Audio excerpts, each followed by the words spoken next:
Hello friends, कैसे हैं आप सब। फ्रेंड्स, गर्मी तो बहुत ज़्यादा है, इतनी गर्मी है, सच में बहुत बुरा हाल है। लेकिन अब गर्मी है तो कोई काम करना तो नहीं छूटता ना, तो हमें अपनी पढ़ाई भी कंटिन्यू करनी है। तो अभी क्लास भी कंटिन्यू करने वाली हूँ। मैंने कहा थोड़ा सा पहले रिलैक्स हो जाऊँ। आज के स्कूल से आई तो गर्मी बहुत तेज़ लग गई है। रिलैक्स हो जाऊँगी थोड़ा सा, उसके बाद शाम को मैं क्लास अपनी कंटिन्यू करूँगी। जब तक आप भी थोड़ा सा आराम कर लीजिए और क्लास देखने के लिए रेडी हो जाइए। हालांकि लाइव क्लास नहीं होती है क्योंकि अभी मुझे लाइव वगैरह कुछ इतना करना आता नहीं है। छोटा सा चैनल है तो अभी स्टार्टिंग ही चल रही है, एक प्रयास है। तो आप लोगों का साथ चाहिए, आगे आगे जैसा रहेगा बहुत कुछ अच्छा करने की कोशिश करूँगी। तो रेस्ट कर लीजिए, मैं भी उसके बाद तो अपनी क्लास स्टार्ट करूँगी। हेलो फ्रेंड्स, नमस्कार। जैसा कि मैंने कहा था थोड़ा रेस्ट कर लूँ, तो भी रेस्ट कर लिया है। तो फाइनली आ गई हूँ क्लास में आप सबके बीच में। तो फ्रेंड्स, फटाफट से आप भी आ जाइए। क्लास स्टार्ट करने वाली हूँ। जैसा कि मेरे जो लेक्चर कहूँ मैं पीजीटी की जो करवा रही हूँ क्लासेस, तो आप सभी रेगुलर बने रहिए क्योंकि मैं ही एनसीईआरटी बेस्ड सारी क्लासेस मेरी चल रही हैं।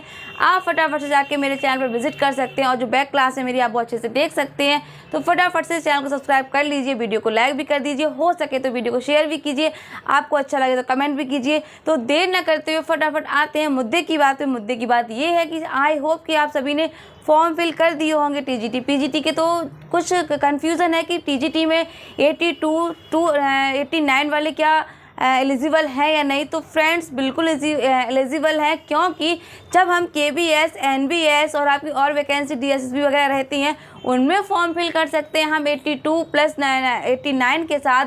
जो सीटेट है हमारा, तो उसमें हम आराम से, कोई कन्फ्यूज़न है ही नहीं। जिसका 82 है और 84, 83, 89 तक है तो वो आराम से आपका EMRS में टीजीटी में फॉर्म फिल कर सकते हैं। सीटेट जिनका 82 में क्वालिफाइड है तो बिल्कुल निश्चिंत होकर अपना फॉर्म फिल कर दीजिए और तैयारी जोरदार शुरू कर दीजिए। खुशी की बात ये है कि इंटरव्यूज़ नहीं है इसमें, जो आपका रिटन एग्ज़ाम होगा उसी बेस पर आपको जॉब मिलेगी। तो जाहिर सी बात है, तैयारी जोरदार कर दीजिए। तो फ्रेंड्स, यहाँ पर मैं अपना जो अगला लेक्चर है वो है मेरा पीजीटी लेवल का।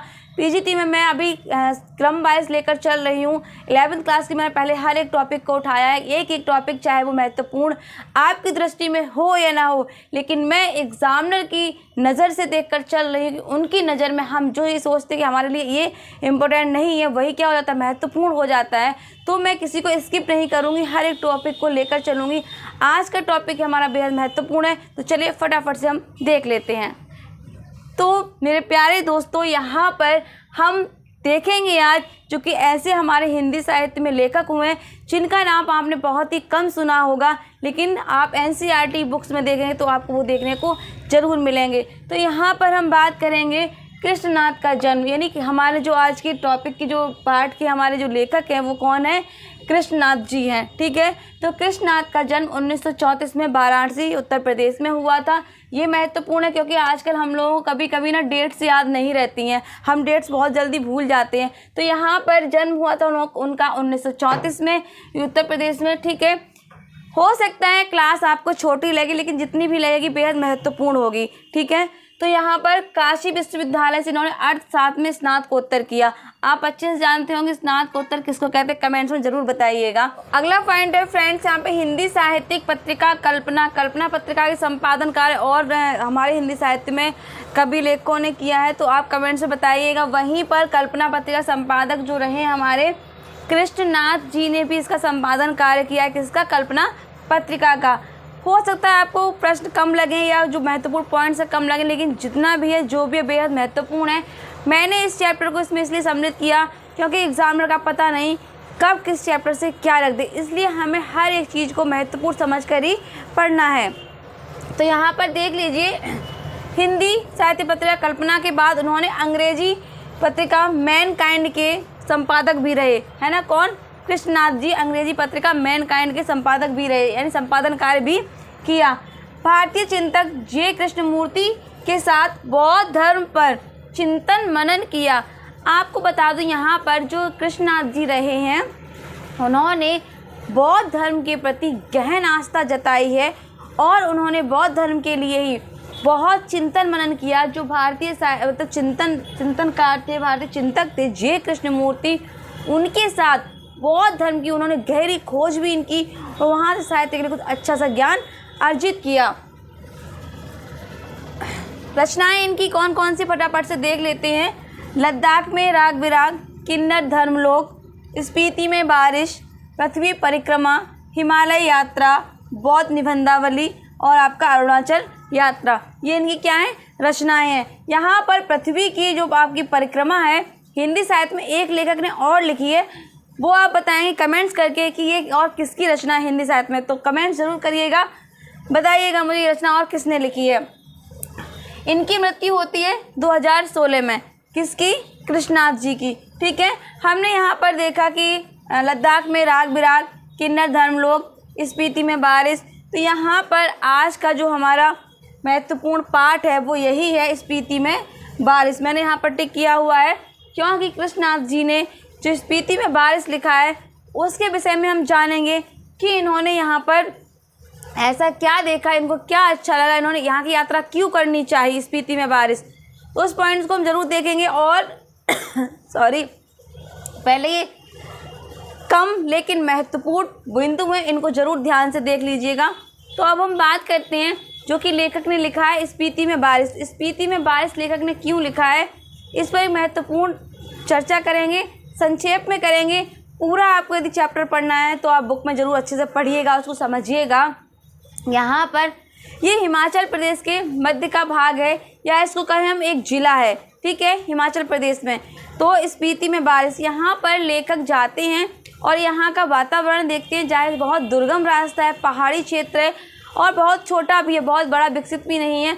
आप इसको यदि पूरा पढ़ेंगे तो आपको डिटेल में जानकारी अच्छे से मिलेगी।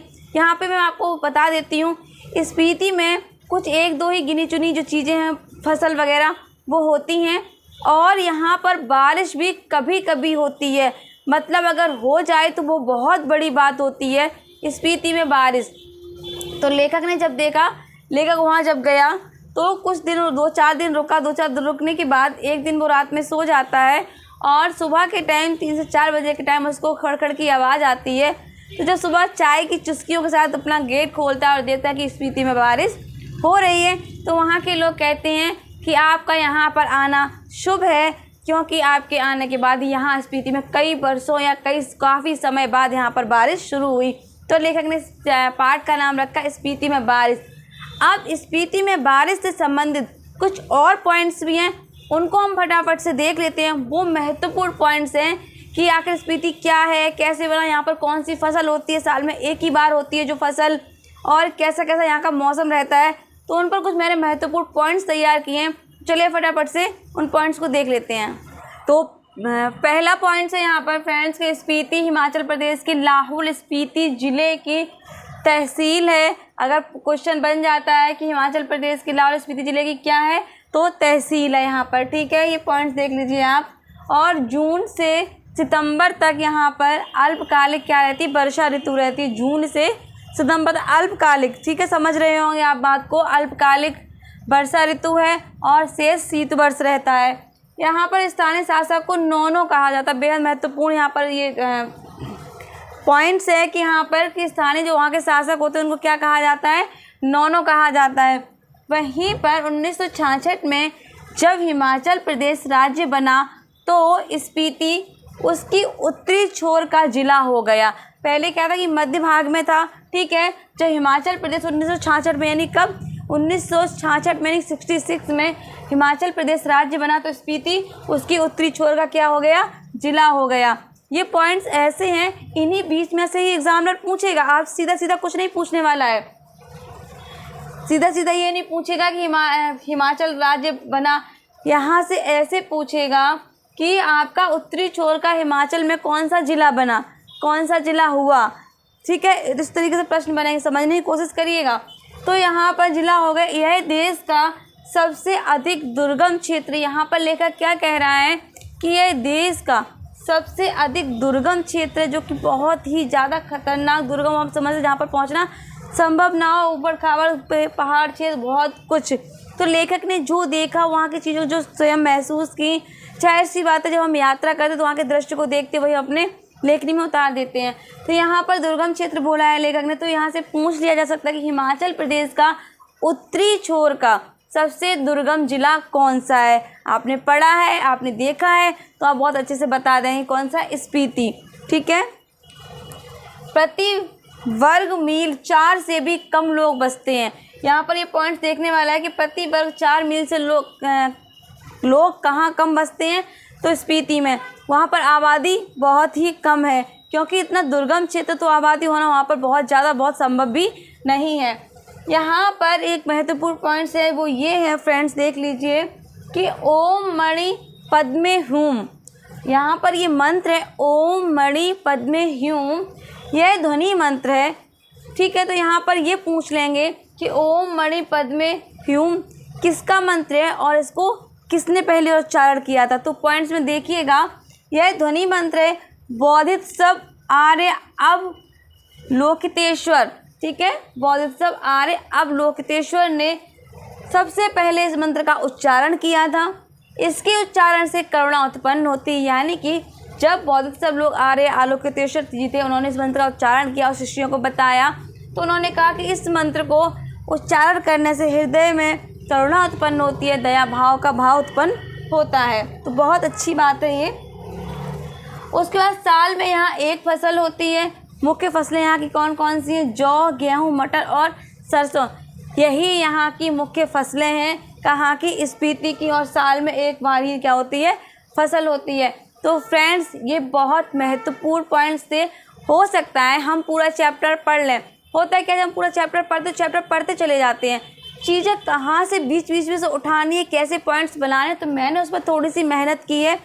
इस मेहनत को व्यर्थ ना जाने दें। आप कुछ ना करें, बस आप अच्छे से इस क्लास को, इस लेक्चर को अच्छे से 1 से 2 बार समझ लें, पढ़ लें। जब भी आपको समय मिलता है आप ज़रूर देख लें। ठीक है, जहाँ आपको लगता है नोट डाउन करना है आप नोट डाउन कर सकते हैं, क्योंकि थ्योरी पढ़ना भी ज़रूरी है। वही थ्योरी में से हम कैसे क्वेश्चन बना सकते हैं, कैसे महत्वपूर्ण जो बिंदु हैं उनको रख सकते हैं, उनको रखने का मैंने यहाँ पर प्रयास किया है, पूरी कोशिश की है। क्योंकि आप भी तैयारी कर रहे हैं और मैं भी तैयारी में हूँ, तो मिलकर करेंगे तो अच्छा होगा। तो ये रहे कुछ महत्वपूर्ण पॉइंट्स, और जिससे पहले भी मैंने अपने कृष्णनाथ जी का जीवन परिचय के विषय में बताया। तो यहाँ पर इन सबको अब अच्छे से आपको एक बढ़िया क्लास आई होप कि मिल गई होगी। तो फ्रेंड्स, यहाँ पर यही कहूँगी कि क्लास अच्छे से देखिए, तसल्ली से देखिए, पॉइंट्स को समझिए, और अच्छी लगे क्लास तो शेयर भी कीजिए और वीडियो को लाइक कीजिए, चैनल को सब्सक्राइब कीजिए। और इसी के साथ आप लोगों को वीडियो देखने के लिए तहे दिल से बहुत बहुत धन्यवाद।